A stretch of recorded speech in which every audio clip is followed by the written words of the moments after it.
Okay, folks, it's your buddy Mike Messier. I just saw the Royal Hotel film. This is a Mike's Instant Movie Review. I'm actually outside the wonderful movie theater. I just saw this film.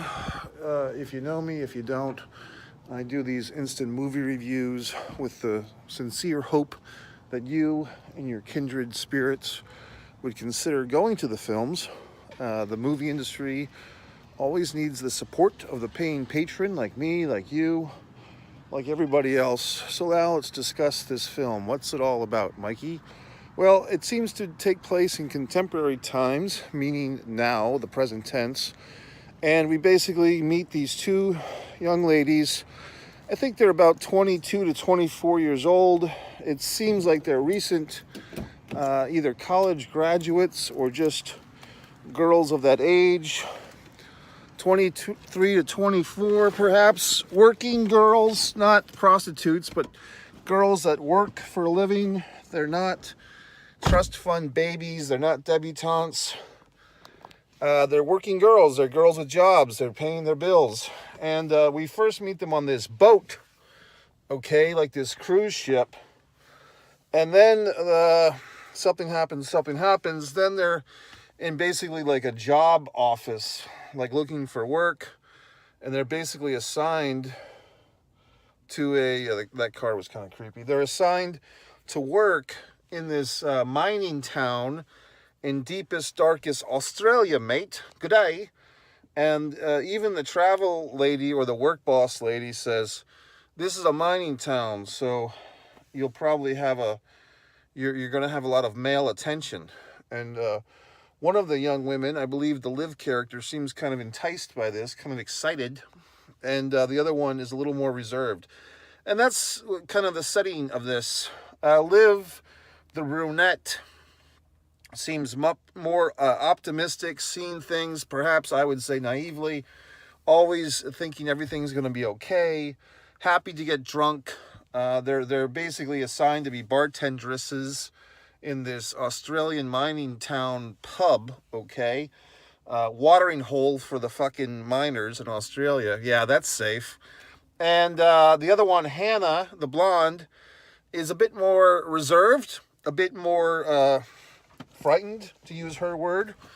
And I could probably say that the film, I'm going to switch lighting sources, by the way, so don't get scared. Liv seems, in my opinion, to be naive, and the film seems to be from the perspective of Hannah, because as a film goer, the way that I interpreted all the events in this film is that everything had a cloak of danger around it.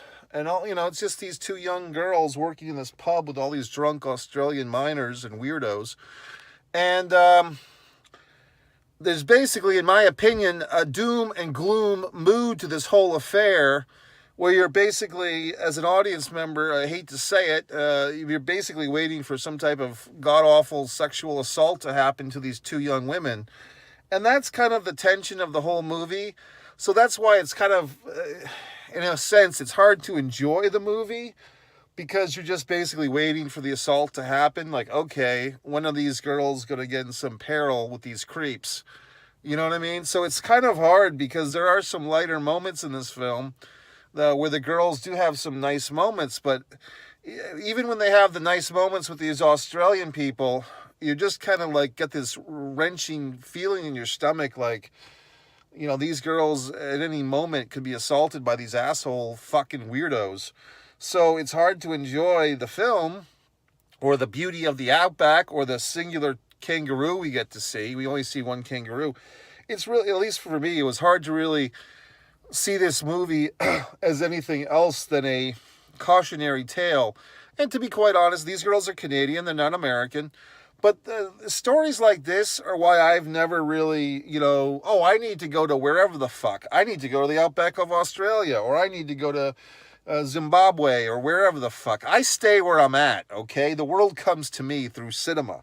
The world comes to me through YouTube and television. I don't need to go to this fucking god-awful world with all your fucking wars and your fucking situations in your weirdo countries. I stay where I'm at, okay?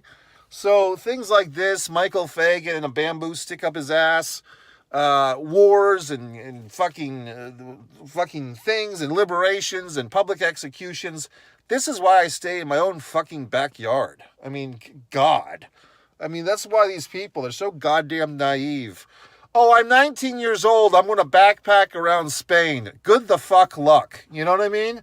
Oh, I'm 20. I'm going to go to Uganda and backpack up a fucking Ugandan mountain. Have fun, asshole. I'll stay here and go to Disney goddamn World where it's safe, okay? I'll see the goddamn teacups. It's a small world and I'm safe in it, assholes.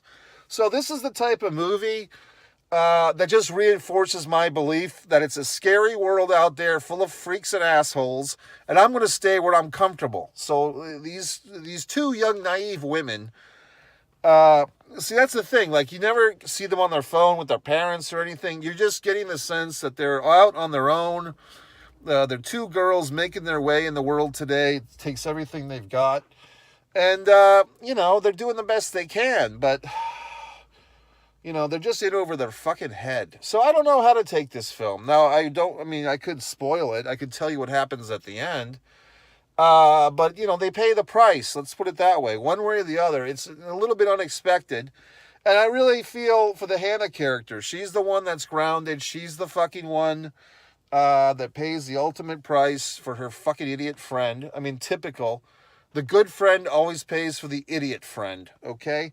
So this movie, if anything, it should be a warning. People that have teenage girls or even teenage sons or whatever the fuck, and if they have that wanderlust in their system that they got to go out and see this and got to go out and see that, and I'm not going to be happy till I'm dead, show them a film like this and say, hey, take your goddamn chances. I mean, here's a fucking PlayStation 6 or whatever the fuck. Why don't you play that for a goddamn thrill? Anyway, it's a well-made movie. It does make me wonder about places like this, no offense. But you know what? You see certain countries, they're always portrayed as very alcohol-heavy. Australia, to an extent, Ireland. They're always seen as these places where there's nothing better to do than get drunk because the living's so miserable and horrible. So I don't know what to tell you. But, I don't know if I like this movie or not. It was well made. It gave me kind of queasy stomach in the belly. Queasy belly, because it's just like you're afraid. So the acting was good and so forth. The girls in the movie, the Liv and the Hannah actresses, were both competent, both attractive young women. And the Australian weirdos played Australian weirdos quite well. All right, folks, I'm going to get the fuck out of here. There's some weird situations going on in this parking lot. I don't like what I'm seeing. This all seems very convoluted.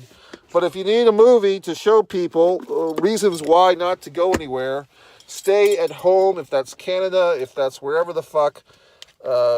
Blossom in the fucking pottery that you're born in or whatever the fuck. Don't travel. It's not worth it.